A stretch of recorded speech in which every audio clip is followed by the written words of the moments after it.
আসসালামু আলাইকুম। Stock analyst বিডির YouTube channel এবং ফেসবুক পেজে সর্বশেষ ভিডিওতে স্বাগতম জানাই। আজকে 18 ফেব্রুয়ারি বুধবার।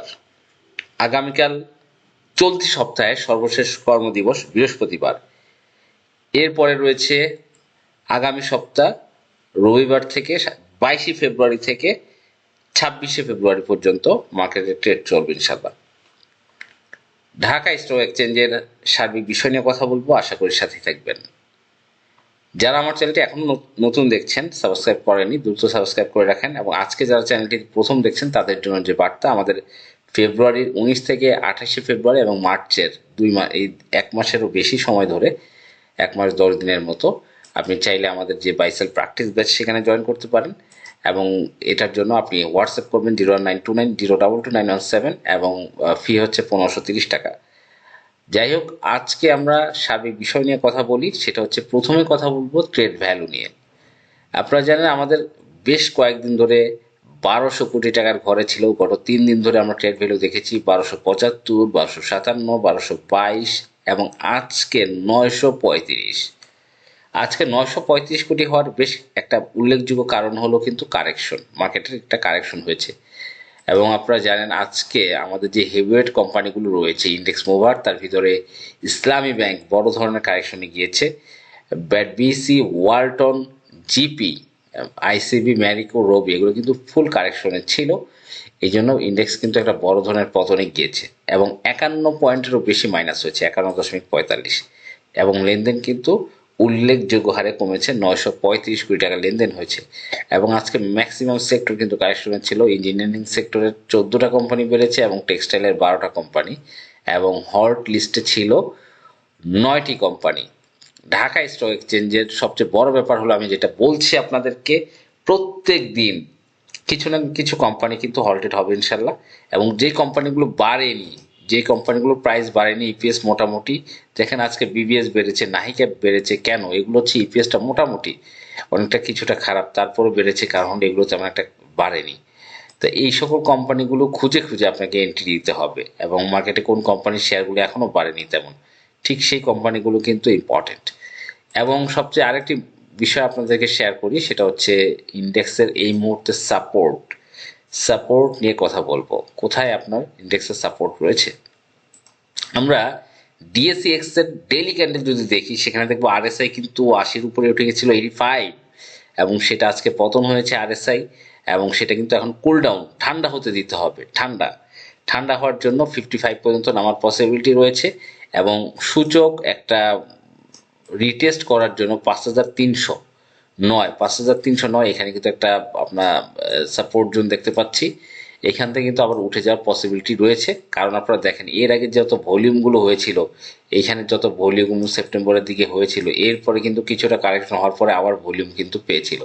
তাই কিছুটা কারেকশনে কিন্তু আবার একটা উত্থান আপট্রেন্ড দিবে। কারণ যারা স্টপ লস করতেছে বা সেল করতেছে, সেলাররা যখন উইক হয়ে যাবে তখন কিন্তু বায়াররা আবার স্ট্রং হয়ে যাবে। এবং দেশের পরিস্থিতি হিসাবে ইন্ডেক্স ইনশাল্লাহ কিছুটা কারেকশন দিয়ে আবার উঠবে।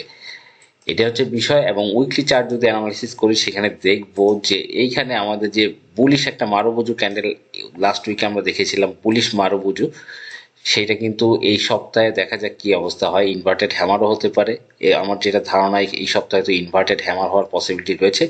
ইনভার্টেড হ্যামার যদি কালকে যদি আমরা একটা ইনভার্টেড হ্যামার হই, ইন্ডেক্স যদি আরেকটু কারেকশন হয়, এরপরে কিন্তু কিছুটা ডাউন ট্রেন্ড হওয়ার পরের ক্যান্ডেলটা লাভ হওয়ার পসিবিলিটি রয়েছে। জাস্ট এই কন্ডিশনটা হিসাব করেন। উঠার পরে এখানে আমরা ইনভার্টেড একটা হ্যামার পেয়েছি এবং তারপরে কিন্তু আবার বাউন্স ব্যাক করেছে, বাউন্স ব্যাক করে উপরে উঠেছে। এই ধরনের দেখা যাক এই ক্যান্ডেলের পজিশনটা কি, যদিও আমাদের উপরে রয়েছে এবং আজকে একটা লম্বা শ্যাডো দেখতে পাচ্ছি। এবং উইকলি ক্যান্ডেল যে আরএসআই, সেটা 65 অবস্থান করছে এই মুহূর্তে।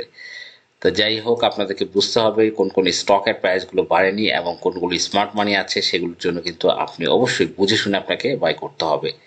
টপ লুজার লিস্ট যদি আমরা দেখি, union capital, premier bank, IFIC, generation next, এই স্টকগুলো কিন্তু অনেক বেড়েছিল, যেমন আইএফআইসি ব্যাংক এই স্টকটা দেখেন টানা কয়েকটা হল্টেড দিয়েছিল, এরপরে কিন্তু কারেকশনে গিয়েছে। এবং এই যে স্টকগুলোর প্রাইস অনেক বেড়েছে সেগুলো আমি মনে করি এন্ট্রি না দেওয়াই বেটার। সেগুলোকে কুল ডাউন, ঠান্ডা হতে দিতে হবে, কারেকশনে কমপ্লিট করতে হবে, তারপরে হচ্ছে অন্য বিষয়।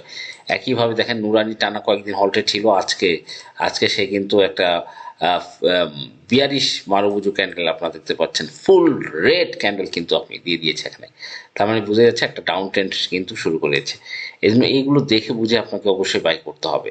এবং আমি আজকে অবাক হয়েছি, মন্নু এজিএমএল, মন্নু গ্রুপের চেয়ারম্যান, উনি হয়তো কোনো মন্ত্রিত্ব পেয়েছেন, এই জন্য কিন্তু শেয়ারটা দেখেন কিভাবে একটা ফিডিং হয়েছে। মন্নু এজিএমএল একদম চূড়ায় নিয়ে ফিডিং করে দিয়েছে, 420-এর উপরে গিয়ে কিন্তু ডাইরেক্ট ফিডিং।